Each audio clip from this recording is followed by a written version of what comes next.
আসলে কমিশনের কথা অনেকগুলো বলা হয়েছে, তার মধ্যে আমি ছোট্ট করে শুধু নির্বাচন কমিশন নিয়ে বলতে চাই যে আমরা যে নির্বাচন কমিশন ছিল বা যে নীতি বা যে আইনগুলো ছিল সেটাতে কিন্তু আমাদের সুষ্ঠু নির্বাচন করা সম্ভব ছিল, কিন্তু আমরা সেটা বাস্তবায়ন করতে পারিনি, সেজন্য আমাদের সুষ্ঠু নির্বাচন হয়নি।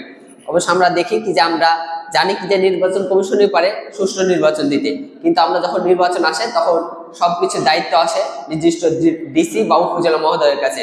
আমি অবশ্যই চাইবো শুধু নির্বাচন কমিশনই যেন সেই দায়িত্ব পায় এবং তার ক্ষমতা বলি যেন সারা বাংলাদেশে নির্বাচন হয়, কোনো কারো কাছে যেন দায়িত্ব হস্তান্তর করা না হয়।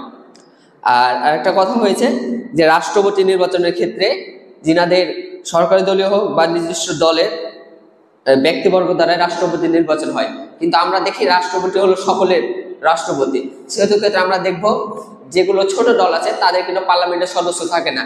আমি চাইবো যে বাংলাদেশে যতগুলো নিবন্ধিত এবং অনিবন্ধিত দল আছে প্রত্যেকের মতামত এবং জনসাধারণ মতামতের ভিত্তি করে আমরা সুনির্দিষ্ট সৎ ব্যক্তিকে আমরা রাষ্ট্রপতি নির্বাচন করতে পারি, এটা অবশ্যই আমার দাবি থাকবে। আর আমাদের যে নির্বাচন ব্যবস্থা এটা শুধু যে কমিশনগুলো গঠন হয়েছে বা যে নিয়মগুলো গঠন হয়েছে এই কমিশনগুলো বা নিয়মগুলোর যে রোডম্যাপ সেটা আমাদের দিতে হবে, এবং এই রোডম্যাপ সেটা নির্বাচিত সরকারের মাধ্যমে হতে পারে।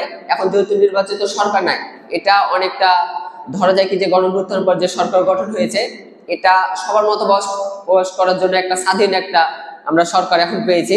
অবশ্যই আমরা চাইবো কি যে এই সরকারের আমলে আমরা ৭০ ভাগ এই সংস্কার কমিশন আমরা গঠন করে এবং তার রূপরেখা বাস্তবায়ন করে আমরা এই সরকারকে তার ক্ষমতা ছাড়ার জন্য অবশ্যই অনুরোধ করব। ধন্যবাদ।